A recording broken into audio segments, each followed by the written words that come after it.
Welcome to magnet brains. मैं हूं तुम्हारी वैदेही मैम और अब हम पढ़ने वाले हैं कीवर्ड्स। कौन से ma'am? Chapter 12 biotechnology and its application के पहले मैं ऑलरेडी कंप्लीट कर चुकी हूं। इसके पहले वाले चैप्टर के कीवर्ड्स तो अगर नहीं मिले तो प्रीवियस वीडियो में जाके देख लो या फिर वेबसाइट पे चेक कर लेना, ठीक है।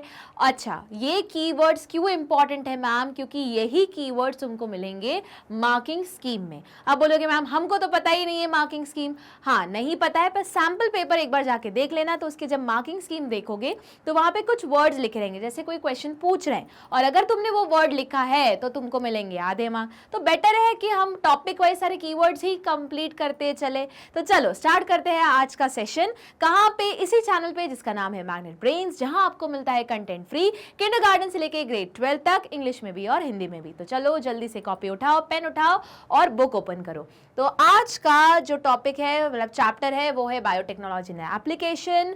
तो स्टार्ट करते हैं। पहला उन्होंने जरा सा ग्रीन रेवोल्यूशन के बारे में बताया। क्वेश्चंस आने के चांसेस बहुत कम है, पर हम सिंस कीवर्ड्स कर ही रहे तो सारे चैप्टर सारे टॉपिक को कवर करते चलेंगे। तो ग्रीन रेवोल्यूशन मतलब क्या? हरित क्रांति है ना, हिंदी में उसको वो बोलते हैं। मतलब कि हमें क्या करना है, जो उन्होंने देखा, जैसे जब अथॉरिटी, किसी भी देश की अथॉरिटी ने देखा कि प्रोड्यूस हो बहुत सारा रहा है पर उसमें से वेस्ट आधे से ज़्यादा हो रहा है, उस वजह से जितनी भी पॉपुलेशन है उनको पूरी तरीके से फूड प्रोवाइड नहीं हो पा रहा है। तो एक ऐसा रेवोल्यूशन आया जिसमें जो प्रोडक्शन है उसको इंक्रीज करने के लिए इनिशिएशन लिया गया। तो सबसे पहले क्या करो? इंप्रूव करो क्रॉप की वैरायटी को। तो क्रॉप की वैरायटी को क्या किया गया? इंप्रूव किया गया, ठीक है। उसकी प्रोडक्टिविटी को भी इंप्रूव किया गया।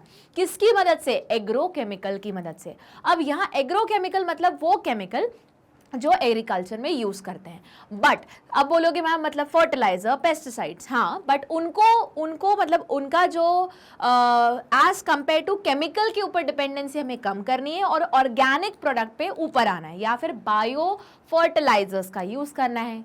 कुछ याद आ रहा है? तुम्हारा chapter microbes in human welfare, उसमें तुमने पढ़ा था बायो फर्टिलाइजर्स। तो ऐसी चीजों का यूज करना है एग्रीकल्चर में जो क्या करे, एक तो वेराइटी का जो प्रोडक्टिविटी है उसको भी इंक्रीज करे। फिर हमने अलग अलग टाइप की वैरायटी को बनाया भी, इंप्रूव भी किया भी, और मिनिमाइज करे यूज किसका? फर्टिलाइजर एंड केमिकल का, पेस्टिसाइड्स, इंसेक्टिसाइड्स, इनका। क्यों? क्योंकि एट द एंड ये सब क्या है? टॉक्सिन है, बॉडी में एक्यूमुलेट होंगे, बॉडी बायोमैग्निफिकेशन होगा और एट द एंड तो हमको ही डैमेज करेंगे। जैसे दिख ही रहा है आजकल कैंसर हर फैमिली में किसी ना किसी को मिल जाता है। सिमिलरली थायराइड प्रॉब्लम या पीसीओडीज, ये सब क्या है? हम गलत चीजें खा रहे हैं। गलत चीजें मैम केमिकल से फुल, सारी चीजें केमिकल से भरी हुई मैनिपुलेटेड चीजें खा रहे हैं, तो बीमार तो होंगे ना। तो इसलिए हम अब धीरे धीरे सारा ट्रेंड किस पे मूव कर रहा है? ऑर्गेनिक फार्मिंग पे या फिर ऑर्गेनिक फूड पे। तो इसीलिए बायोटेक्नोलॉजी का एक बहुत बड़ा कंट्रीब्यूशन है उसमें। अब बोलोगे कैसे मैम? तो यहीं से हम पहला टॉपिक पढ़ेंगे जिसका नाम क्या है? Genetically modified organism. अब जीएमओ की यूज जरूरत क्या पड़ गई? तो हमने देखा कि जो नॉर्मल वैरायटी है उसमें बहुत सारे पेस्ट, इंसेक्टिसाइड, सब इंसेक्ट सब लग रहे हैं। अब उसका दो तरीका है, या तो जो दो तरीका ऑलरेडी तुम पढ़ चुके हो, वापस वही रिपीट कर रही हो, और फिर तीसरे तरीके पे मैं आऊंगी, ठीक है। तो पहला तरीका तो मैम बेस्ट है, केमिकल्स डाल दो, कीटनाशक डाल दो, है ना। तो इंसेक्टिसाइड्स डाल दो, पेस्टिसाइड्स डाल दो, तो पेस्ट मर जाएंगे। पेस्ट तो मर जाएंगे, प्रॉब्लम क्या आएगी? वो केमिकल एट द एंड कहाँ चला जाएगा? सॉइल में चला जाएगा, सॉइल से प्लांट में आ जाएगा या प्लांट ही उसको एब्जॉर्ब कर लेगा। वही प्लांट हम खाएंगे तो हमारे बॉडी के अंदर भी स्टक रहेगा, ये उससे हेल्थ इश्यूज होंगे। दूसरा, अगर वो सॉइल में गया तो सॉइल पोल्यूशन, वाटर में गया तो वाटर पोल्यूशन, तो ये तो एक प्रॉब्लम हो गई। तो बोलोगे मैम बायो कंट्रोल मैकेनिज्म तो है हमारे पास, हम माइक्रोब्स का यूज कर सकते हैं या फिर हम प्रीडेटर प्रे रिलेशनशिप का यूज करके हाँ कर सकते हैं। पर अगर हमारा जो पेस्ट है वो बहुत ज्यादा बल्क लेवल पे है और फिर भी हमारा प्रीडेटर प्रे रिलेशनशिप इतना ज्यादा इफेक्टिव नहीं हो पा रहा है, ठीक है, तो हमने कहा कि हम तीसरा तरीके पे जाएंगे जिसमें हम उस क्रॉप को ही अंदर से ऐसा बना देंगे, जेनेटिकली मॉडिफाई कर देंगे कि उसको अगर कोई पेस्ट आ भी रहा है खाने के लिए तो कुछ फर्क ही नहीं पड़ेगा।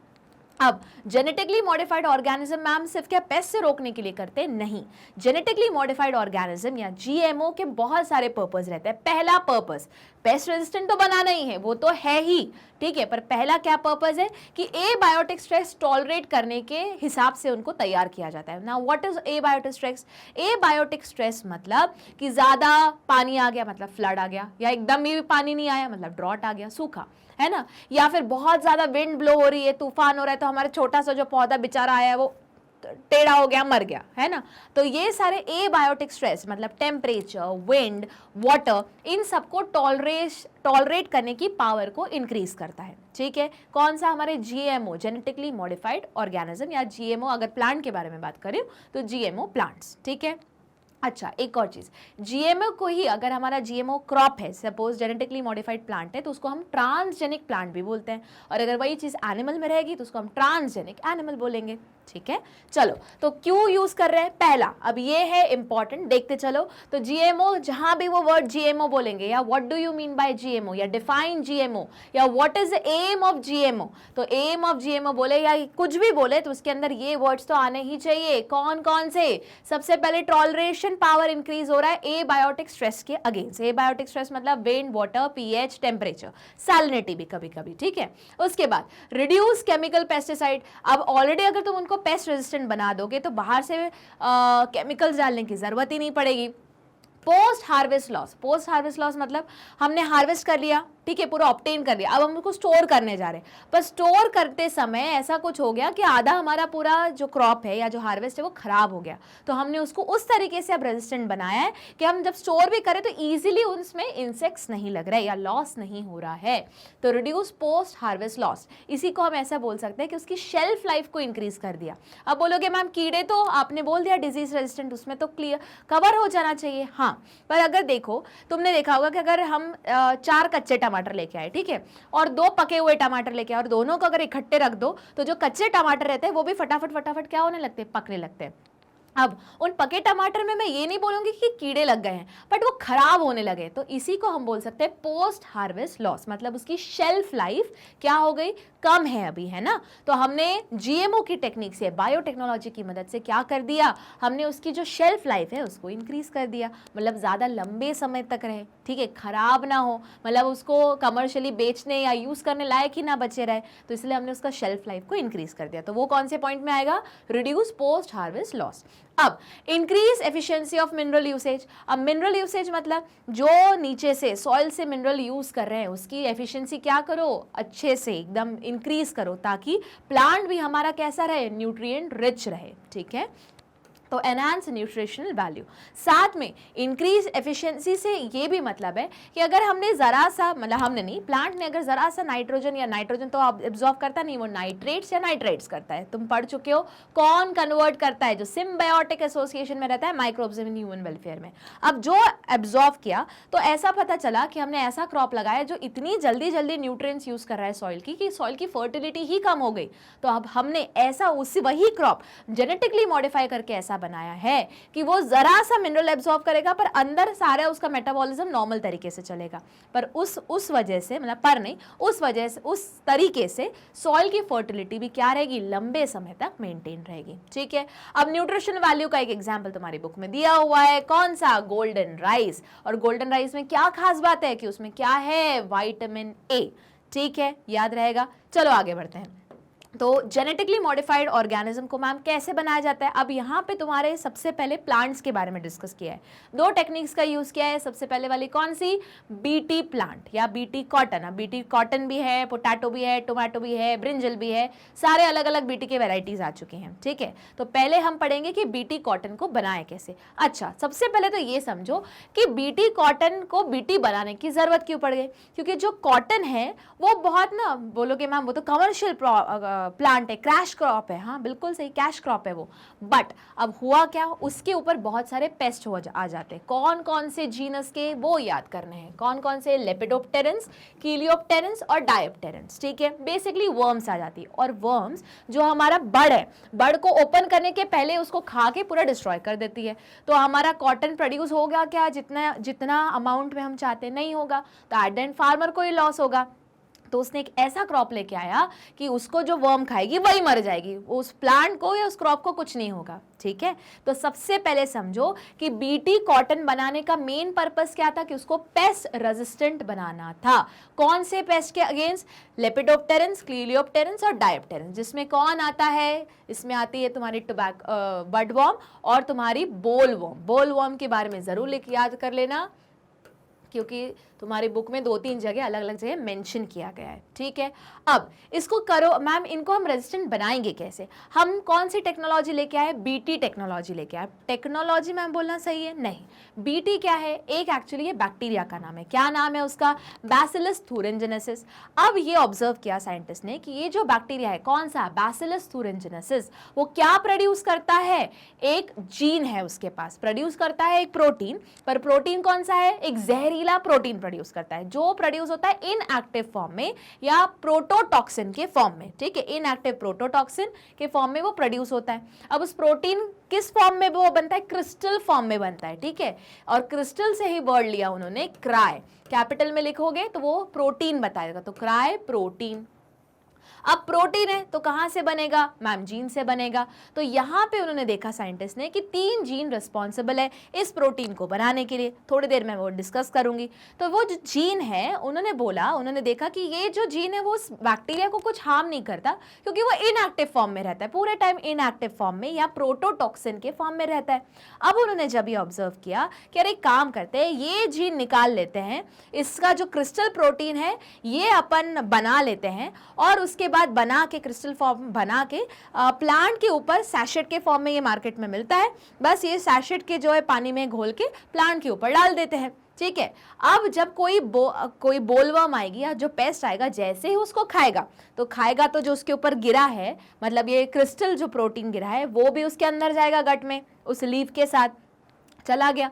अब जैसे उसके गट में गया तो गट में क्या आता है? Alkaline pH. तो अभी तक ये जो टॉक्सिन इनएक्टिव फॉर्म में था, उस पेस्ट के बॉडी के अंदर, गट के अंदर जाने के बाद वो बन जाएगा क्या? एक्टिव। क्यों एक्टिव बनेगा? क्योंकि क्या था? Alkaline pH. तो ये जो टॉक्सिन है, ये जो प्रोटोटॉक्सिन, वो किस में कन्वर्ट हो गया? टॉक्सिन में कन्वर्ट हो गया। अब टॉक्सिन में कन्वर्ट होने के बाद क्या किया उसने जो पेस्ट की जो गट है उसमें क्या क्रिएट करना स्टार्ट किया? पोर क्रिएट करना स्टार्ट किया। पोर मतलब गड्ढे करना स्टार्ट किया, जिससे क्या हो गया? लाइसिस हो गया। देखो तो जो मिडगट की एपिथेलियल सेल्स है उसमें क्या क्रिएट हुआ? पोर्स क्रिएट हुआ, जिसका रिजल्ट क्या हुआ कि जो सेल है वो स्वेल करने लगा और लाइस होने लगा, मरने लगे, सेल डेथ होने लगी, और उसका रिजल्ट क्या हुआ कि वो पेस्ट भी मर गया। अब ये तो हमारे काम का है, क्योंकि ये कैसा है? Species specific. अच्छा, बोलोगे मैम उससे क्या प्लांट को कोई हार्म नहीं हुआ? नहीं हुआ। तो जो प्लांट को जो बाकी जो इंसेक्ट्स खाते हैं, पेस्ट खाते हैं, जो अच्छे हैं, उनको कोई हार्म नहीं हुआ? नहीं हुआ। मैम जैसे पॉलिनेटर्स हो गए, मक्खियाँ हो गई, बटरफ्लाइज हो गए, उनको कोई हार्म हुआ? नहीं हुआ। बाकी बड़े एनिमल्स को कोई हार्म हुआ? नहीं हुआ। सिर्फ किसको हार्म हुआ? सिर्फ बोलवर्म को हार्म हुआ, या जिसको टारगेट करके लिया गया था उसी को हार्म हुआ। तो ये कैसा हुआ? Species specific. अब ये जो प्रोटीन है, कौन सा प्रोटीन? जो एक टॉक्सिन है, क्या नाम है उसका? Cry protein. क्राई कहां से लिया गया है? क्रिस्टल प्रोटीन, ठीक है, क्योंकि क्रिस्टल फॉर्म में मिलता है। तो ये कैसा रहता है? इनएक्टिव रहता है। वापस एक्टिव कब बनता है? जब कोई इंसेक्ट या पेस्ट उसको खाता है तो उसके गट में जाके अल्कलाइन पीएच की मदद से वो इनएक्टिव एक्टिव बन जाता है। याद रहेगा इतना। अब देखो सिंस ये प्रोटीन है तो ये कोई ना कोई जीन के थ्रू कोड कर रहा है। अब ये जीन तुमको याद करने पड़ेंगे। कौन कौन से जीन है? Cry1AC, Cry2AC। तो ये जो दोनों है वो किसको कंट्रोल कर रहे हैं? तुम्हारे कॉटन बोलवर्म को। और जो तीसरा वाला जो जीन है जो तुम्हारे बुक में मेंशन्ड है, Cry1AB, किसको कंट्रोल कर रहा है? कॉर्न बोरर को। ये याद करना पड़ेगा, कोई दूसरा ऑप्शन नहीं है, ठीक है। इतना हो गया क्लियर। मूव करें आगे। तो मैम अभी तक हमने ये पढ़ लिया कि सबसे पहले स्टार्ट किया था ग्रीन रेवोल्यूशन से, बिल्कुल सही, जिसका मोटो ही था प्रोडक्टिविटी को इंक्रीज करना, ठीक है, और कम यूसेज करना और केमिकल्स का, बिल्कुल सही, और जो वैरायटी क्रिएट करना, ठीक है।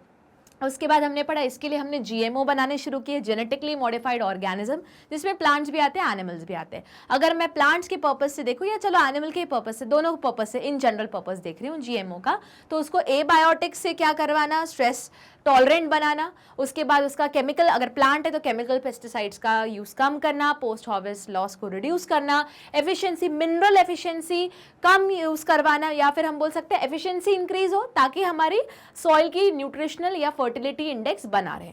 उसके बाद न्यूट्रिशनल वैल्यू इंक्रीज करना, जैसे गोल्डन राइस को उन्होंने बनाया था कैसे, जीएमओ बना के विटामिन ए के साथ। उसके बाद इसी चीज़ों को करने का तरीका हमारे बुक में 2 तरीके दिए हुए हैं प्लांट्स में। अगर प्लांट्स को हमें जीएमओ बनाना है तो पहला तरीका कौन सा है? बीटी प्लांट, है ना, या तो इसमें कौन सा आया? BT cotton.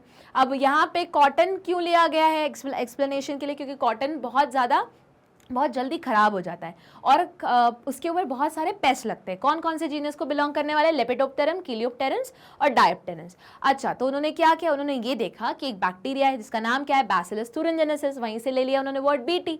अब ये क्या करता है, ये 3 जीन कोड करता है। कौन कौन से जीन कोड करता है? cry1 AC, cry2 AC और cry1 AB। ठीक है, अब ये जो जितने भी जीन्स हैं ये क्या करते हैं, ये एक प्रोटीन बनाते हैं। प्रोटीन का नाम क्या है मैम? क्रिस्टल प्रोटीन, वहीं से वर्ड उन्होंने क्राई लिया है। तो ये जो प्रोटीन है ये बनता कैसे? इनएक्टिव फॉर्म में, प्रोटोटॉक्सिन के फॉर्म में। पर जैसे ही एनिमल जो पेस्ट है उसको खाएगा, कौन सा एनिमल? जो इन तीनों में से किसी एक में बिलोंग करेगा, ठीक है, या तीनों में से जो भी बिलोंग करेगा, जैसे उसको खाएगा तो जो ये inactive crystal form of protein है, प्रोटोटॉक्सिन है, ये उसके गट में जाके, उसके गट में रहता है अल्कलाइन पीएच, उसकी मदद से वो क्या बन जाएगा? एक्टिव बन जाएगा और क्या क्रिएट करेगा? पोर्स क्रिएट करेगा, गड्ढे क्रिएट करेगा, जिसका रिजल्ट क्या होगा? सेल की स्वेलिंग होगी, लाइसिस हो जाएगा, सेल मर जाएगा। अब एक ही सेल तो मरेगा नहीं, लाइन से ढेर सारा पूरा सिस्टम ही खराब हो जाएगा। सिस्टम खराब तो पेस्ट मर गया, ठीक है। और इस तरीके से वो क्या बन गया? Pest resistant. अब इसमें याद क्या कर रहे हैं? कौन कौन से जो जीन है वो किस किस के अगेंस्ट क्या करवा रहे हैं? रेजिस्टिविटी क्रिएट करवा रहे हैं। दूसरी टेक्निक कौन सी है जो इंपॉर्टेंट है, जिसको क्या बोलते हैं? RNAi, RNA interference. ये भी क्या है? एक पेस्ट रेजिस्टेंट प्लांट क्रिएट कर रहा है। किसके अगेंस्ट? अब जैसे वहां पे था 3 जीनस, यहाँ पे तुमको याद रखना है एक नेमेटोड के अगेंस्ट क्रिएट कर रहा है। कौन सा नेमेटोड है? मेलेनोजाइन इनकॉग्निटा, मेलेनोजाइन इनकॉग्निटा, ठीक है, डिजाइन मत बोल देना, मेलेनोजाइन इनकॉग्निटा, ठीक है। अब उसके बाद तो ये किसका पेस्ट है मैम? टोबैको का पेस्ट है, टोबैको के रूट्स का पेस्ट है। वो क्या करता है? टोबैको के रूट्स में नोड्यूल्स क्रिएट कर देता है ना, गांठें क्रिएट कर देता है, जिससे होता है कि टोबैको की जो प्रोडक्टिविटी है वो डिक्रीज हो जाती है, ठीक है। और फिर अनफॉर्चुनेटली उसका प्रोडक्टिविटी इतनी अच्छी मिलेगी नहीं, हार्वेस्ट नहीं मिलेगा और लॉस होगा। तो अब इस जो पेस्ट है उसको क्या करना है? मारना है। अब एक तरीका तो तुमने पढ़ लिया जिसका नाम क्या है? बीटी। दूसरा तरीका पढ़ो जिसका नाम क्या है? RNAi या फिर RNA इंटरफेरेंस। अब हमको पता है कि RNA हमारी बॉडी में भैया बहुत जरूरी है। क्यों जरूरी है मैम? सारे प्रोटीन ही तो RNA से बनते हैं, mRNA से। बहुत बढ़िया।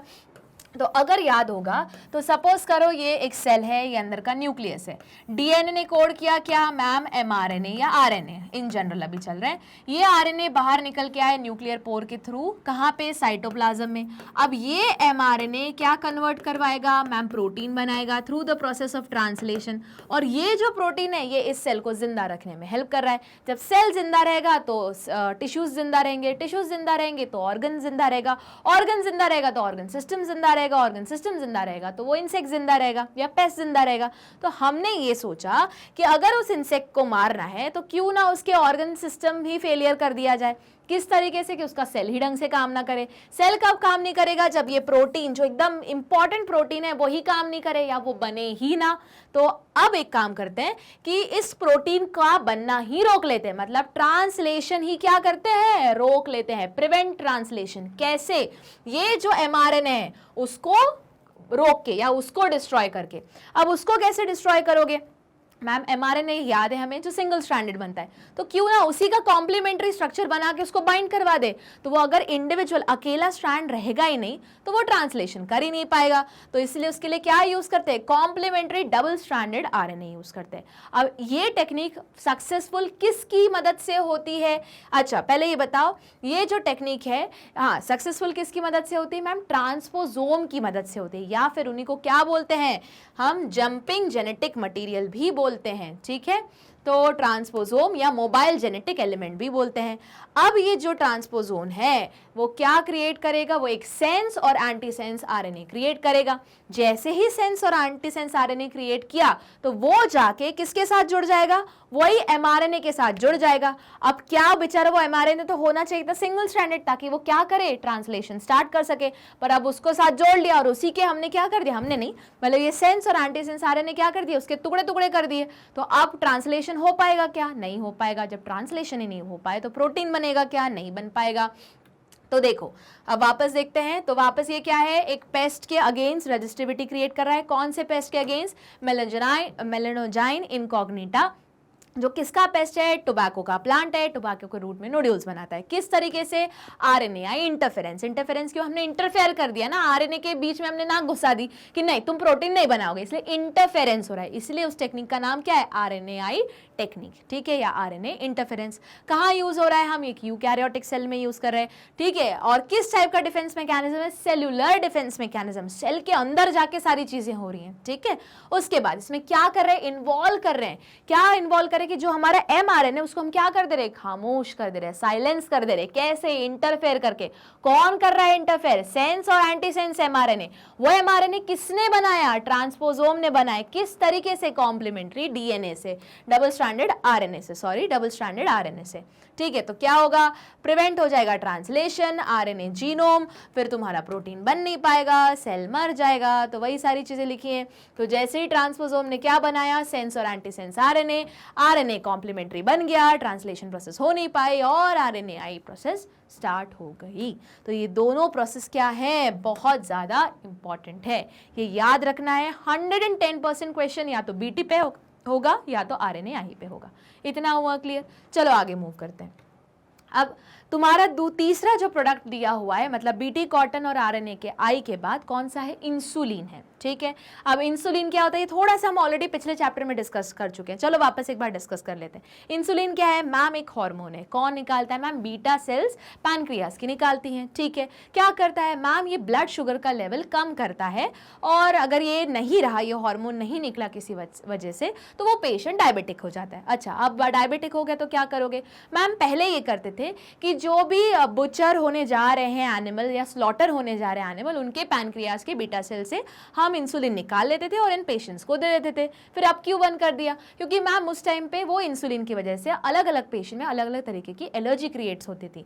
तो साइंटिस्ट ने सोचा, साइंटिस्ट कौन सी कंपनी के मैम, एली लिली कंपनी के, जो एक अमेरिकन कंपनी है, उसने सोचा कि क्यों ना हम एक काम करते हैं कि जो ह्यूमन का पैनक्रिया है उसमें जो बीटा सेल है, तो बीटा सेल का जो डीएनए है वो ऑलरेडी एमआरएनए बना ही रहा होगा, तो क्यों ना रिवर्स ट्रांसक्रिप्टेज लगा के इसी एमआरएनए का बनवा लेते हैं वापस डीएनए, और ये डीएनए रिकॉम्बिनेंट डीएनए टेक्नोलॉजी का यूज करके कहाँ इंसर्ट करवा देते हैं, ई कोलाई के पास। तो अब ई कोलाई वही एग्जैक्ट इंसुलिन बनाएगा जो ह्यूमन के अंदर का इंसुलिन, जो ह्यूमन के अंदर बन रहा था। तो प्रॉब्लम कहाँ आ गई मैम, प्रॉब्लम नहीं आई। जब इस कंपनी ने स्टडी किया तो उनको पता चला कि जो ह्यूमन का इंसुलिन हमारे बॉडी के अंदर नॉर्मली बनता है, वो उसमें कितने स्ट्रक्चर रहते हैं, 3 चेन होती है। कौन कौन सी chain ma'am, chain A, B और चेन सी भी होती है, ठीक है, एंड चेन सी भी होती है, ठीक है। तो चेन सी जो है जब जुड़ी हुई रहती है तो वो जो हमारा हार्मोन है वो इनएक्टिव फॉर्म में रहता है, उसी को हम क्या बोलते हैं, प्रो हार्मोन या प्रो एंजाइम बोलते हैं। पर अगर हमें इसे एक्टिव जब करना रहता है तो हमारी बॉडी में वो सी पेप्टाइड चेन को हटा दिया जाता है, जो किससे जुड़ी हुई रहती है, डाइसल्फाइड ब्रिजेस से जुड़ी रहती है, उसको हटा देते हैं तो ये इंसुलिन एक्टिवेट बन जाता है, अब हार्मोन बन जाता है। तो एली लिली कंपनी ने सोचा कि इतनी बड़ी प्रोसेस करने से क्या फायदा, डायरेक्ट क्या करते, एकदम एक्टिव इंसुलिन ही बना देते हैं। तो जब उन्होंने देखा पैनक्रियास के बीटा सेल को, उन्होंने देखा जो डीएनए वो वापस पहले ओरिजिनली 3 एमआरएनए बना रहा था। कौन कौन सा एमआरएनए बना रहा था, एक बना रहा था ए चेन वाला, एक बना रहा था बी चेन वाला, एक बना रहा था सी चेन वाला। फिर जब ये तीनों पॉलीपेप्टाइड चेन बनती थी तो सेल के अंदर जो साइटोप्लाज्म है वहां पे वो तीनों जुड़ जाता था और ये बन जाता था तुम्हारा प्रो हार्मोन या प्रो इंसुलिन, जो इनएक्टिव फॉर्म में था। अब एली लिली कंपनी ने बोला हम एक काम करते हैं, हमको तो सी से कुछ मतलब ही नहीं, क्योंकि हमें तो एक्टिव फॉर्म का ही हार्मोन बनाना है। तो उन्होंने क्या किया, एमआरएनए किसका लिया, ए चेन का, दूसरा एमआरएनए लिया बी चेन का, इसको रिवर्स ट्रांसक्रिप्टेज लगा के किसमें कन्वर्ट कराया, डीएनए में, और 2 अलग अलग ई कोलाई के कल्चर में क्या ग्रो करवाया, ए चेन ग्रो करवाई, बी चेन ग्रो करवाई। और फिर जब ए चेन और बी चेन बन गई तो दोनों को उठा के जोड़ दिया किससे, डाइसल्फाइड बॉन्ड से। लो बन गया कौन सा, एक्टिव इंसुलिन या फिर ह्यूमोलिन। तो यही सारी चीजें लिखी हैं, वापस एक बार देखते हैं। तो सबसे पहले इंसुलिन किससे आइसोलेट करते थे, स्लॉटर एनिमल और कैटल्स एंड पिग से। उससे होता क्या था, एलर्जी कॉज होती थी। पर जब ध्यान से स्टडी किया गया तो तुम्हारे इंसुलिन में कितनी चेन है, 3 चेन है। कौन कौन सी, ए चेन, बी चेन और सी चेन।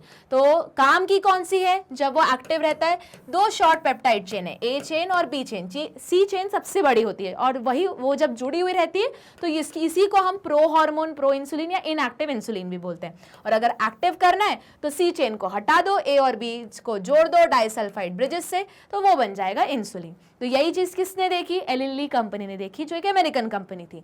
ठीक है, तो उन्होंने देखा अरे प्रो हार्मोन प्रो एंजाइम बन रहा है, अगर उसको फुल्ली मैच्योर करना है, फंक्शनल हार्मोन बनाना है, तो ये जो एक्स्ट्रा स्ट्रेच है किसका, सी चेन का, उसको क्या करना पड़ेगा, हटाना पड़ेगा।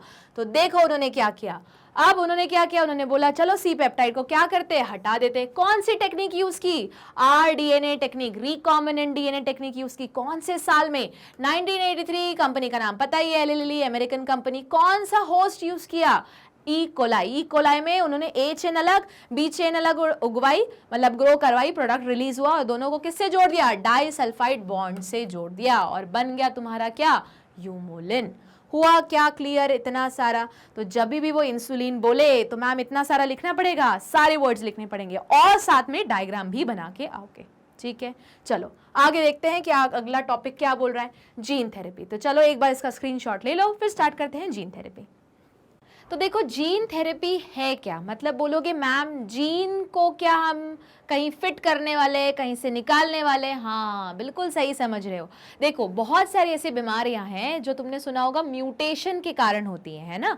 तो अगर कोई ऐसा कुछ म्यूटेशन हो गया और जिस वजह से कोई काम का जीन या तो है ही नहीं, मतलब है ही नहीं, या तो फिर खराब हो गया है, या तो किसी वजह से उसका प्रोडक्ट, जो फाइनल प्रोडक्ट है, जो एक प्रोटीन है, वो बन नहीं पा रहा है, तो वो किसकी गड़बड़ी है, म्यूटेशन की गड़बड़ी। और उसकी वजह से क्या हुआ है, वो जीन ना तो बना है ना तो मतलब खराब हो चुका है, तो उसकी वजह से कोई एक बड़ी चीज मेटाबॉलिज्म में इफेक्ट हो रहा है, फाइनल रिजल्ट ये हो रहा है कि एक बीमारी हो गई। ठीक है, तो वैसे ही एक बीमारी है जिसका नाम क्या है, एडीए, एडेनोसाइन डी एमिनेज डेफिशिएंसी। अब नाम ही है डेफिशिएंसी, तो किसकी डेफिशिएंसी हुई, एडेनोसाइन डी एमिनेज की डेफिशिएंसी हुई। अब ये डेफिशिएंसी इसकी हुई क्यों, क्योंकि इसको जो कोड करने वाला जीन था ओरिजिनल, जो नॉर्मल ह्यूमन में होता है, तो जो बीमार इंसान रहता है, जो डिजीज रहता है, उसमें ये जीन ही गायब होता है, मतलब आया ही नहीं, डिलीट हो गया। अब तो उन्होंने क्या किया, साइंटिस्ट ने सोचा कि जो चीज डिलीट हो चुकी है, क्यों ना हम एक काम करते हैं, एक हेल्दी इंसान में से उसको कट करते हैं। मतलब हेल्दी इंसान मतलब पूरा नहीं लेंगे, कोई एक सेल लेंगे जिसमें हेल्दी सेल है, उसमें से कट करेंगे और ये जो डिलीटेड है उसमें जाके इंसर्ट कर देंगे। पर बोलोगे मैम अब ये वो इंसान जो डिजीज इंसान है, वो तो ये पूरा बढ़ चुका है ना, उसकी बॉडी पूरी डेवलप है, तो आप कितने कितने सेल में जाके उसको कट करोगे। हाँ यही तो क्वेश्चन है। इसीलिए अगर कोई भी बीमारी का हमको परमानेंट सोल्यूशन करना है ना, तो अगर जीन थेरेपी से ट्रीट भी करना है उस चीज को, तो कौन सी स्टेज में करो, जब वो इंसान कब रहे, अपनी एम्ब्रियोनिक स्टेज में रहे, तब उसका परमानेंट इलाज है। उसके अलावा आप कोई भी स्टेज में करोगे, कोई भी परमानेंट इलाज नहीं, सबके सब क्या है, टेम्परेरी इलाज। तो फर्स्ट टाइम जीन थेरेपी के थ्रू जो एडीए डेफिशिएंसी को क्योर किया गया था, वापस टेम्परेरी क्योर था, परमानेंट क्योर तो होगा नहीं। क्यों, क्योंकि वो एम्ब्रियोनिक स्टेज में करना पड़ेगा। ठीक है, किसका किया था, एक 4 साल की लड़की का किया था जिसका नाम असांती डिसिल्वा था। अब ये तुम्हारी एनसीईआरटी में लिखा नहीं है, पर एंट्रेंस एग्जाम के लिए पढ़ना पड़ेगा। ठीक है, उसके बाद कब किया था, 1990s में। कैसे किया था, वही जो डिलीटेड जीन था ना, उसको उन्होंने करेक्ट कर दिया था। कौन सा जीन, एडेनोसाइन डी एमिनेज का। अब ये जो बीमारी है वो बेसिकली किसकी होती है, लिम्फोसाइट की होती है। तो लिम्फोसाइट मतलब मैम डब्ल्यूबीसी। डब्ल्यूबीसी बताओ बनती कहाँ पे है, तो बोलोगे मैम बोन मैरो, जो प्राइमरी लिम्फॉइड ऑर्गन है। बहुत सही। तो मतलब मैं ये बोल सकती हूँ कि ये जो बीमार इंसान है उसके बोन मैरो में जो प्रोसेस है लिम्फोसाइट बनने की, ये लिम्फोसाइट ही गड़बड़ तरीके से बन रहे हैं। तो क्यों ना एक काम किया जाए कि ये जो लिम्फोसाइट है जो गड़बड़ बने, जिसमें ये वाला जीन एडीए का जीन है ही नहीं, उन पुराने सारे लिम्फोसाइट को निकालो, उनको लैब में लेके आओ, कल्चर करो उनमें, फिर उनमें करेक्ट वाला जीन इनकॉर्पोरेट करो, उनको कल्चर करके और बढ़ाओ और वापस ये सारे उठा के उसी इंसान के बोन मैरो में डाल दो। अब जो, क्योंकि अब वो सही हो चुके हैं, वो क्या हो चुके हैं, जीन करेक्ट हो चुका है, तो अब वो क्या बनाने लगेंगे, एडीए प्रोड्यूस करने लगेंगे, क्योंकि उनमें क्या आ गया, एडीए वाला जीन आ गया। पर बोलोगे मैम लिम्फोसाइट की भी तो एक पर्टिकुलर टाइम स्पैन है। हाँ बिल्कुल सही, जब तक वो जिंदा रहेंगे सेल तब तक सब कुछ सही चलेगा, जैसे ही वो सेल मरने लगे यही प्रोसेस वापस करते रहो। तो बोलोगे मैम यही प्रोसेस वापस इतनी ज्यादा करनी है तो इतनी कितनी मेहनत वाली प्रोसेस है, तो इसका परमानेंट इलाज वही मैंने बताया था कि अगर यही सारी चीजें एम्ब्रियोनिक स्टेज में हो जाए तो क्या रहेगा, परमानेंट क्योर। ठीक है, पर वापस इसका भी क्या हुआ था, टेम्परेरी क्योर हुआ था। ठीक है, क्योर हुआ था, फर्स्ट टाइम क्योर किया था, पर किसका, कैसा, टेम्परेरी क्योर। दूसरा तरीका कैसे है मैम, या तो पूरा का पूरा उठा के बोन मैरो ही हटा दो, पर वापस बोन मैरो मतलब एक इसका निकाल दो, डिजीज पर्सन का निकाल दो, हेल्दी पर्सन का जो डोनेट किया होगा है ना, तो वो वापस ट्रांसप्लांट कर दो। तो क्या लिखा है, बोन मैरो ट्रांसप्लांटेशन। पर वापस बोन मैरो ट्रांसप्लांटेशन भी बहुत पेनफुल प्रोसेस है और हर 6 महीने में करनी पड़ेगी। जैसे ही उसकी शेल्फ लाइफ नहीं, सेल लाइफ खत्म हो जाएगी, वापस वही चीज करनी पड़ेगी। दूसरा तरीका कि कौन सा, एंजाइम रिप्लेसमेंट थेरेपी, या तो बाहर से एंजाइम की इंजेक्शन ही दे दो, क्योंकि एट द एंड ये एंजाइम ही नहीं बन पा रहा तो वो अलग से इंजेक्ट कर दो। हाँ, या तो फिर आखिरी कौन सी, जीन थेरेपी। वापस मैंने बताया कि इस लड़की में किस तरीके से किया गया था कि लिम्फोसाइट लिए गए थे ब्लड में, जो ब्लड में लिम्फोसाइट घूम रहे थे उनको लिया गया, कल्चर किया गया, कल्चर करके उसमें ये वाला जो जीन है एडीए जो डिलीटेड था उसको इंसर्ट किया गया, फिर किसका यूज करके, रेट्रोवायरल वेक्टर का यूज करके, और फिर वापस उसी पर्सन में ट्रांसफर किया गया। पर सेल क्या थे, हर सेल की क्या रहती है, एक लाइफ स्पैन। सेल क्या नहीं है, इमॉर्टल नहीं, अमर नहीं है, तो ये चीज बार बार टाइम टू टाइम क्या करनी पड़ेगी, रिपीट करनी पड़ेगी, है ना। तो परमानेंट क्योर क्या है कि अगर यही चीज कब हो, अर्ली एम्ब्रियोनिक स्टेज में। अब बोलोगे मैम ये क्वेश्चन कैसे आएगा, ये क्वेश्चन ट्रिकी फॉर्म में आता है। वो ऐसे बोल देते हैं कि एक पर्सन है जिसको एडीए की डेफिशिएंसी थी, फिर उसको ब्लड ट्रांसफ्यूज किया गया, ये सब कुछ किया गया, पर बार बार उसको हॉस्पिटल विजिट करना पड़ा। क्यों, क्योंकि अब क्यों का रीजन है कि तुम सब बताओगे कि एडीए किस वजह से होता है, क्या होता है, यही सारे टर्म्स यूज करके, और फिर एंड में बताओगे कि हर सेल क्या नहीं है, कोई भी सेल क्या नहीं है, इमॉर्टल नहीं, अमर नहीं है, इसलिए टाइम टू टाइम क्या करना पड़ेगा, यही सारी स्टेप्स करनी पड़ेंगी।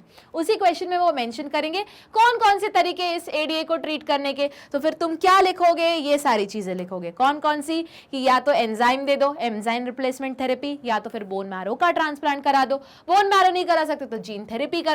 जीन थेरेपी के भी दो तरीके, एक है टेम्पररी इलाज जिसमें लिम्फोसाइट निकाले, कल्चर किए, कल्चर करके उसमें एडीए डाला, एडीए वाला जीन डाला, फिर वापस उस पेशेंट में ट्रांसफर किए, या फिर अगर परमानेंट क्योर करना है तो क्या करना पड़ेगा भैया, हमें एम्ब्रियोनिक स्टेज में सारी ये प्रोसेस करनी पड़ेगी। इसमें एक और क्वेश्चन है कि कौन सा वेक्टर यूज किया गया है, तो हम बोल सकते हैं रेट्रोवायरल। याद करो जब हमने इसका पिछला वाला चैप्टर पढ़ा था उसमें हमने देखा था कि अगर प्लांट सेल में कुछ करना है तो हम क्या करते हैं, ट्यूमर वाले सेल लेते हैं ना, टीआई प्लाज्मिड जो एग्रोबैक्टीरियन ट्यूमर फेशियन से निकला है, और वहीं पे हमने पढ़ा था कि अगर एनिमल में करना है तो हम क्या करते हैं, कैंसरस सेल लाइन लेते हैं, किसका यूज करके, एक रेट्रोवायरस का यूज करके। तो देखो वही लिखा है, यूजिंग रेट्रोवायरल वेक्टर। हुआ क्लियर। चलो आगे मूव करते हैं, अगला टॉपिक है मॉलिक्यूलर डायग्नोसिस।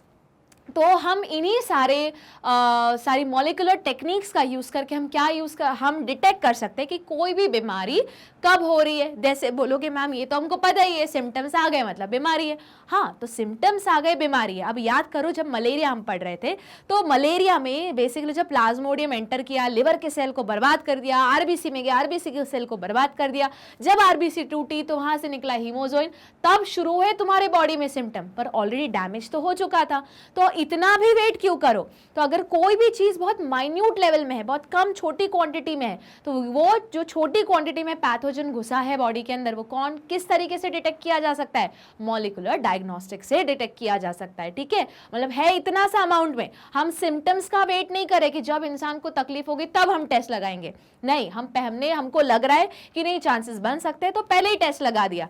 ठीक है, तो इसमें तुम्हें कुछ टेस्ट याद रखने कि मॉलिक्यूलर डायग्नोस्टिक में कौन कौन से टेस्ट आते हैं। अब ये क्यों काम का है, क्योंकि ये वाला पर्टिकुलर इस चैप्टर का ये सेक्शन। और चैप्टर 8 का जो कैंसर वाला ट्रीटमेंट है उसमें भी तो हमने लिखा था मॉलिक्यूलर डायग्नोस्टिक इज यूज्ड, तो वो उन दोनों टॉपिक को मर्ज करके एक क्वेश्चन थ्रो करेंगे तुम पे और पूछेंगे यही सारा। ठीक है, तो चलो देखते हैं कौन कौन सा मॉलिक्यूलर डायग्नोस्टिक है। एक तो सीरम या यूरिन एनालिसिस कर लो, या फिर रिकॉम्बिनेंट डीएनए टेक्नोलॉजी यूज कर लो, या तो पीसीआर यूज कर लो। अगर छोटी सी क्वांटिटी में हमने एम्पलीफाई करके देख लिया, अगर हमको दिख रहा है अरे यार किसी और का जेनेटिक मटेरियल आ गया है, कोई और कौन रहेगा उस केस में, एक वायरस ही रहेगा ना। जैसे पीसीआर, बताओ जल्दी, तुमने कहाँ सुना है कोरोना के टाइम पे कौन सा टेस्ट लगता है, आरटी पीसीआर। आई बात समझ में, है वायरस, वो आ गया हमारे बॉडी के अंदर, हमारे जेनेटिक हमारे डीएनए में मिलने लगा, मतलब क्या है, वो इंसान कोरोना पॉजिटिव है। तो देखो है इतना सा, पर हमने एम्पलीफाई करके पता लगा लिया अरे इस इंसान को इसका इन्फेक्शन हुआ है। भले अभी सिम्टम नहीं दिख रहे, भले ये क्या है एसिम्टोमेटिक, पर है तो इन्फेक्शन।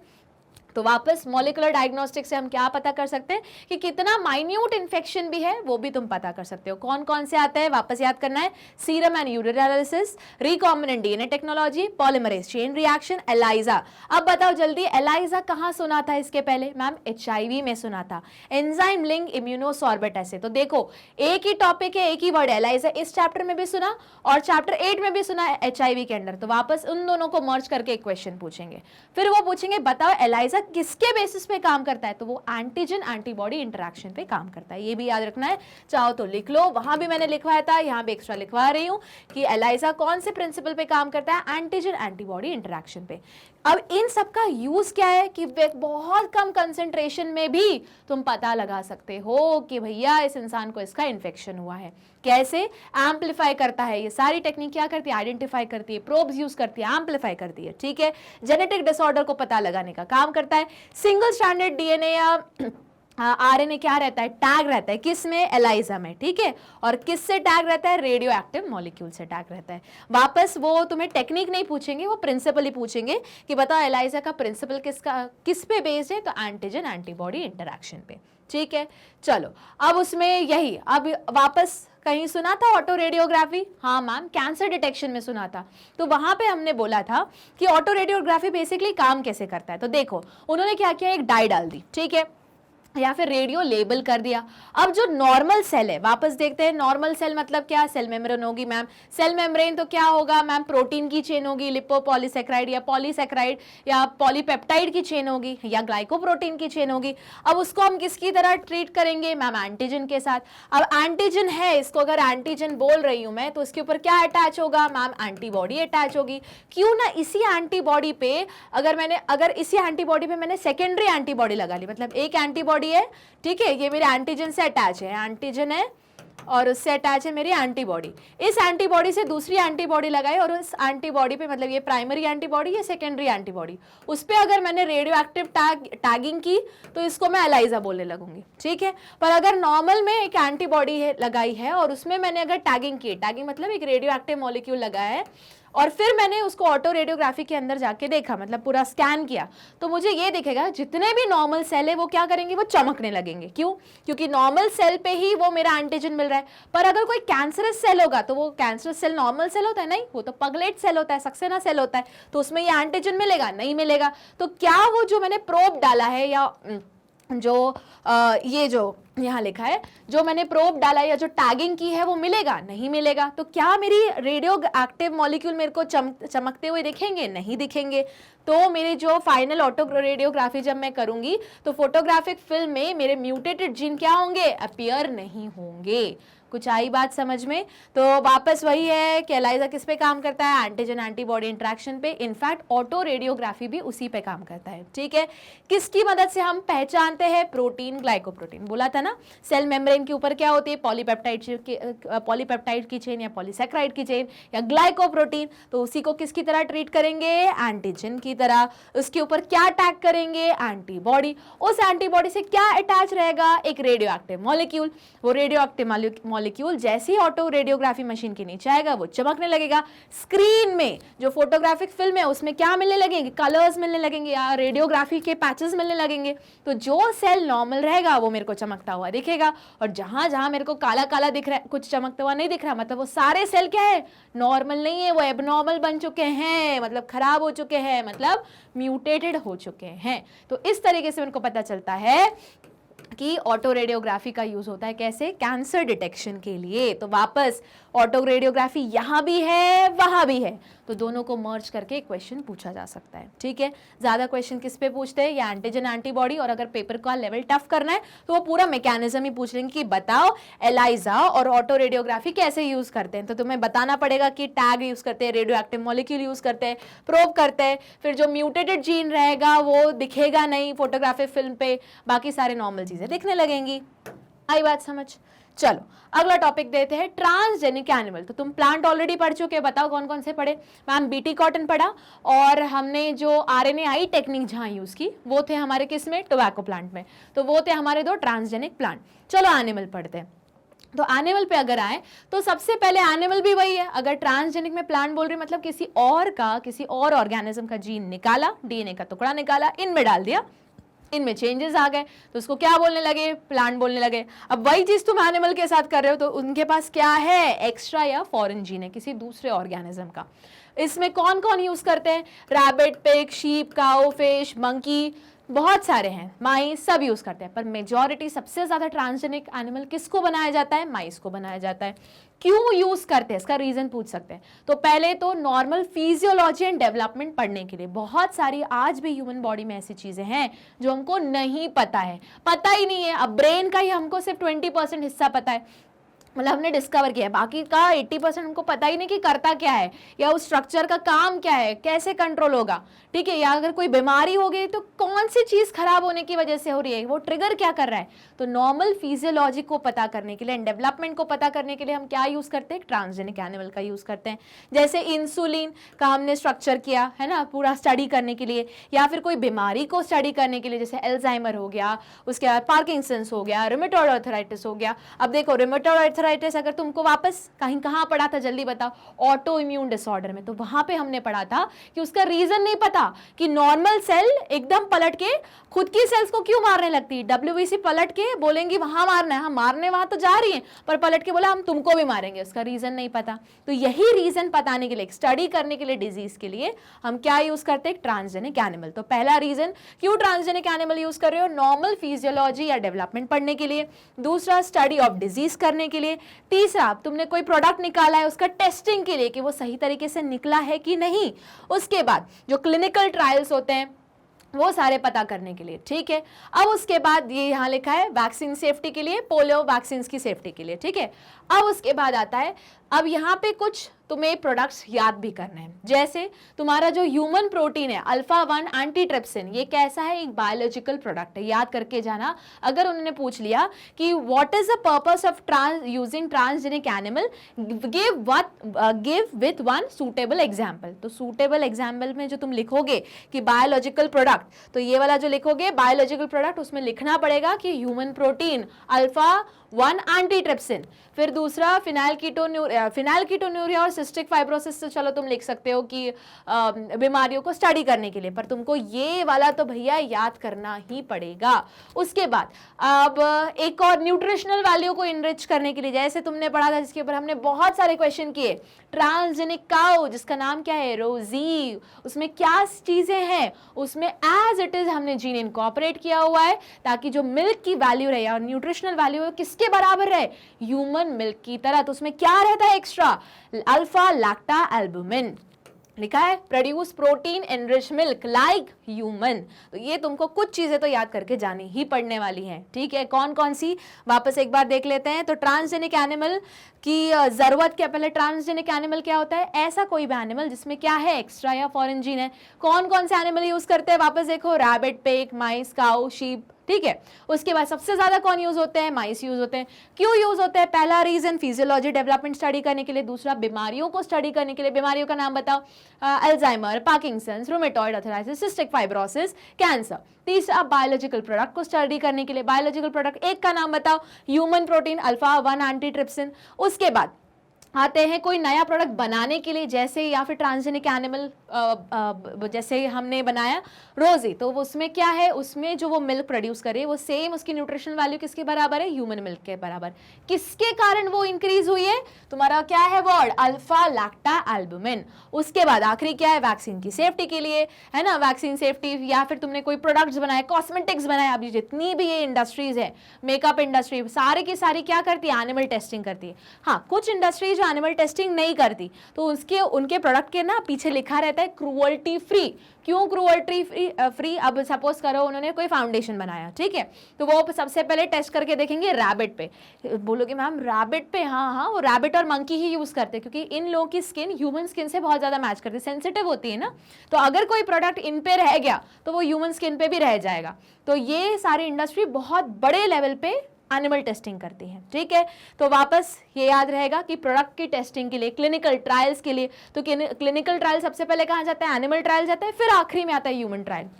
जैसे कोरोना भी था, याद करो जब 1 साल हो चुका था, सेकेंड वेव आ रही थी, तब उस टाइम न्यूज में क्या चलता था कि अभी एनिमल ट्रायल चल रहा है, एनिमल ट्रायल। तो एनिमल कौन सा, यही ट्रांसजेनिक एनिमल। आई बात समझ में, चलो आगे बढ़ते हैं। तो ये था तुम्हारा ट्रांसजेनिक एनिमल के बारे में। अच्छा, तो वापस वही लिखा है कि जैसे कोरोना की वैक्सीन हो गई, टॉक्सिसिटी या सेफ्टी टेस्टिंग करने के लिए, या फिर कोई केमिकल की सेफ्टी टेस्टिंग करने के लिए, ठीक है। उसके बाद अब बोलोगे मैम पर ये कितना अजीब लग रहा है सुनने में, उस बेचारे जानवर की तो मतलब हालत खराब हो गई, मर भी सकता है, मर भी क्या सकता है, मार दिया जाता है बहुत बार। जैसे कोई ड्रग की टेस्टिंग कर रहे हैं, ठीक है, अब वो ड्रग है, सपोज करो कि ब्रेन के सेल्स को ढंग से, मतलब उनका परफॉर्मेंस इंक्रीज करेगा। तो ब्रेन के सेल का परफॉर्मेंस इंक्रीज करना है, अगर उसकी मॉर्फोलॉजी एनाटॉमी स्टडी करनी है, तो क्या करोगे तुमने पहले ट्रांसजेनिक एनिमल बनाया, उसमें वो ड्रग डाला, फिर देखा क्या उसके ब्रेन सेल्स ढंग से काम कर रहे हैं, अच्छे से प्रोटीन बना रहे हैं या उनकी एफिशिएंसी ढंग से है कि नहीं। तो कैसे करोगे, एडेन उनको मारोगे, फिर ब्रेन निकालोगे, उसके स्लाइस करोगे, माइक्रोस्कोप के नीचे देखोगे, तो बोलोगे मैम कितना क्रूअल्टी है तो सही क्रूअल्टी, पर एट द एंड इंसान क्या है, मतलब ही है, वो क्या बोलता है कि खुद के यूज के लिए, खुद के बेनिफिट के लिए अगर एक हाथ 2 एनिमल को मारना पड़े तो चलेगा, है ना, ये ऐसा अकॉर्डिंग टू एथिक्स बोला जाता है। पर वापस ऐसा नहीं है कि रैंडमली कोई भी उठा के किसी पे भी एक्सपेरिमेंट लगा दोगे, इसके लिए भी एक बोर्ड है। क्या बोर्ड है, नाम का GEAC। तो कोई भी ऐसा एक्सपेरिमेंट है तुम्हारा या प्रोजेक्ट है जिसमें एनिमल का यूज होने वाला है, तो सबसे पहले इसी बोर्ड से क्या लेना पड़ता है, अप्रूवल लेना पड़ता है। इसका फुल फॉर्म आ सकता है GEAC, genetic engineering approval committee. तो वो अप्रूव कर दी कि ठीक है इतने एनिमल्स यूज होंगे, इतना, तभी हम अप्रूव करेंगे। अगर उनको लगा कि नहीं ये सही नहीं है प्रोजेक्ट या कोई फायदा नहीं देगा एज सच, तो वो मना कर देता है एक्सपेरिमेंट को, ठीक है। अब उसके बाद आता है एक और वर्ड है पेटेंट्स। तो पेटेंट्स क्या होता है, इसके ऊपर क्वेश्चन आ सकता है कि अगर कोई ऐसा बायो रिसोर्स है, बायो रिसोर्स मतलब कोई लिविंग चीज है या उसका ऑब्टेन प्रोडक्ट है जो कि कोई एक पर्टिकुलर देश का है या पर्टिकुलर एरिया का है, तो हर एरिया या देश का क्या रहता है, उसकी गवर्नमेंट रहती है, तो वो उसको क्या करा सकती, पेटेंट करा सकती कि ये बायो रिसोर्स क्या है, हमारा ही है। तो इससे रिलेटेड जो भी प्रोडक्ट तुम कोई दूसरी कंट्री यूज करेगी तो उसके लिए एक पर्टिकुलर कंपल्सरी अमाउंट देना पड़ेगा उस गवर्नमेंट को, ठीक है, या फिर उस इंसान को। आप बोलोगे मैम उस इंसान को, देखो पेटेंट किसका हो सकता है, किसी बायो रिसोर्स का हो सकता है। जैसे अगर हमने इंडिया है तो इंडिया ने हमने पेटेंट करा रखा है आम का, हमने पेटेंट करा रखा है राइस का, हमने नीम, तुलसी, हल्दी का पेटेंट करा रखा है, क्योंकि वो ओरिजिनेट कहाँ हुआ था, यहीं का है, हम ही उसको सदियों से यूज करते आ रहे हैं अपने कल्चर में। अब जल्दी बता, बोलोगे मैम कल्चर में, माइथोलॉजी में कौन मानता है, नहीं नहीं, हमने प्रूफ दिए कि बहुत टाइम से हम हर चीज, ये सारी चीजें रेगुलर बेसिस पे यूज कर रहे हैं। और इसकी कौन सी वैरायटी है इंडिया में, वाइल्ड वैरायटी भी है, जेनेटिक वैरायटी भी है, तो हमने ऐसे जेनेटिकली भी प्रूफ किया ना कि ये यहीं का बिलोंग करता है। अब बोलोगे मैम तो पेटेंट कैसे बायो रिसोर्स हो सकते हैं, नहीं, पेटेंट कोई आइडिया भी हो सकता है। अब तुम्हारे दिमाग में आ रहा है कि नहीं हम अगर ऐसा कोई डिजाइन करें तो हाँ बिल्कुल, एक डिजाइन को भी पेटेंट किया जा सकता है, एक थॉट को भी पेटेंट किया जा सकता है, ठीक है। और अगर पेटेंट क्यों करते हैं, ताकि कोई चोरी ना कर ले, कोई बायो पायरेसी ना कर ले। तो बायो पायरेसी मतलब बायो रिसोर्स की चोरी, जैसे एक अमेरिकन कंपनी ने की थी। क्या किया था उन्होंने, हमारे जो ट्रेडिशनल हर्ब्स है, मेडिसिन है, जैसे टर्मरिक, नीम, इनफैक्ट बासमती राइस है ना, उसकी 1997 में एक अमेरिकन कंपनी ने बोल दिया था आज से ये हमारा हुआ। तो एक्चुअली उन्होंने पेटेंट करवाया था, ठीक है। हमने बोला नहीं, तुमने पेटेंट थोड़ी ना किया है, तुमने तो बायो पायरेसी की है। ओरिजिनली ये सारी चीजें कहाँ की है, हमारी है। फिर हम लड़े, हमने बोला हमारे पास सोशल प्रूफ है, माइथोलॉजिकल प्रूफ है, कल्चरल प्रूफ है और जेनेटिक प्रूफ भी पकड़ो, ये सारी चीजें हमारी, तो तुम बायोपायरेसी करना बंद करो, ये हमारा पेटेंट है। फिर हमारे इंडिया ने उसका पेटेंट करवाया, ठीक है। तो वैसे ही बासमती राइस कैसे प्रूव किया कि सिर्फ बासमती राइस हमारे पास है, और राइस की ही कितनी वैरायटी है हमारे पास, 2 लाख वैरायटी है इंडिया के पास, इतने चावल है, ठीक है। तो कोई भी जगह, अगर उस जगह, अब ये तुमने ऑलरेडी पढ़ रखा है इकोलॉजी वाले चैप्टर में, कि अगर किसी एरिया में बहुत ज्यादा वैरायटी मिल रही है, बहुत ज्यादा स्पीशिएशन मिल रहा है उस पर्टिकुलर एक जीनस का, या उस पर्टिकुलर वैरायटी मिल रही है इस पर्टिकुलर स्पीशीज की, इसका मतलब वो चीज वहीं से ओरिजिनेट हुई है और उसकी वाइल्ड वैरायटी मिल रही है, ये मेन कैच है, ठीक है। तो यहाँ पे तुम्हारा बायो पेटेंट, बायोपायरेसी होता है खत्म। अब वापस बायोपायरेसी क्यों, बायोपायरेसी से बचने का तरीका क्या है, वही पेटेंट करवा लो। कौन करवाता है, कौन कौन करवा सकता है, एक कोई कंपनी करवा सकती है। अब जैसे ये कोवैक्सीन ही ले लो, तो कोवैक्सीन हो गया या फिर कोविशील्ड हो गया, इनका भी पेटेंट है। किसने किया है जल्दी बताओ, मैम भारत बायोटेक ने किया है और सीरम इंडस्ट्री ने किया है। उन्होंने बोला ये जो फॉर्मूला है इन वैक्सीन का हमने ही बनाया, तो इनका राइट किसके पास हुआ, हमारे पास हुआ। तो पेटेंट कौन करा सकता है, एक नेशन भी करा सकता है, एक इंसान भी करा सकता है, या फिर एक कंपनी भी करा सकती है, ठीक है। क्या कराती है कि प्रॉपर ऑथराइजेशन रहेगा कि अगर हमारा प्रोडक्ट या हमारे प्रोडक्ट से रिलेटेड कुछ अगर यूज करना है किसी और को, तो क्या देना पड़ेगा, एक कंपलसेटरी पेमेंट देना पड़ेगा। ये ना समवॉट उसी तरीके से हुआ जैसे कॉपीराइट होता है ना, कि देखा होगा जैसे अभी डॉक्टर स्ट्रेंज आई थी, है ना, तो हम क्या बोलते हैं कि चोरी करना मना है, अब आप वीडियोग्राफी करके अपलोड नहीं कर सकते। आप बोलोगे मैम फिर भी टॉरेंट पे तो मिल ही जाती है, मिल ही जाती है वो अलग बात है, पर वो अलाउड नहीं है, तो उसको क्या बोलते हैं, कॉपीराइट इश्यूज बोलते हैं कि नहीं, कि आप चोरी नहीं कर सकते जब तक उस इंसान से या उस कंपनी से परमिशन ना ले लो। अब इतना पीवीआर, इतने सारे बड़े बड़े IMAX हो गया है, सारे जितने भी थिएटर्स हैं वो परमिशन लेते हैं, वो खरीदते हैं उसको, फिर ही वो आपको दिखाते हैं। तो सिमिलरली अगर तुम्हारा कोई थॉट है या आइडिया है या रिसर्च है या कोई प्रोडक्ट है या डिज़ाइन है, तो अगर किसी और को यूज़ करना है तो क्या देना पड़ेगा, कंपलसरी पेमेंट देनी पड़ेगी, ठीक है। तो यहाँ पे खत्म होता है क्या, तुम्हारा एथिकल इश्यूज़ के जो अंदर 3 टॉपिक्स है, कौन कौन से, बायोपायरेसी, बायो पेटेंट और GAC, और यहाँ पे ये चैप्टर होता है खत्म। तो क्या करोगे, कुछ नहीं करोगे, पढ़ोगे, याद करोगे। कैसे, वेबसाइट पे जाओ, या तो इसी जो वीडियो इसके नीचे प्रीवियस वीडियो रहेगा उसमें एक प्लेलिस्ट रहेगी, या तो वहां से देखो। यहाँ नहीं मिल रहा है मैम, कंफ्यूजन हो रहा है, कोई चिंता मत करो। क्या करोगे, वेबसाइट पे जाओगे, www.magnetbrains.com टाइप करोगे, जैसे ही टाइप करोगे ऐसा होम पेज आएगा। क्लास सिलेक्ट करो, सब्जेक्ट सिलेक्ट करो, और फिर क्या करोगे, चैप्टर सिलेक्ट करोगे, बस सुनना शुरू करोगे, लर्न करना शुरू करोगे, और लाइक शेयर सब्सक्राइब करना नहीं भूलेंगे, क्योंकि अभी बहुत सारा पढ़ना भी है। बने रहना है मेरे साथ, मैग्नेट ब्रेन्स के साथ बने रहना है, सिर्फ 12th के लिए नहीं, CUET के लिए भी, नीट के लिए भी, सारे एंट्रेंस क्लियर करने हैं कि नहीं। तो चलो अभी के लिए तो इतना ही था, हम मिलेंगे अगली क्लास में, तब तक स्टडी हार्ड।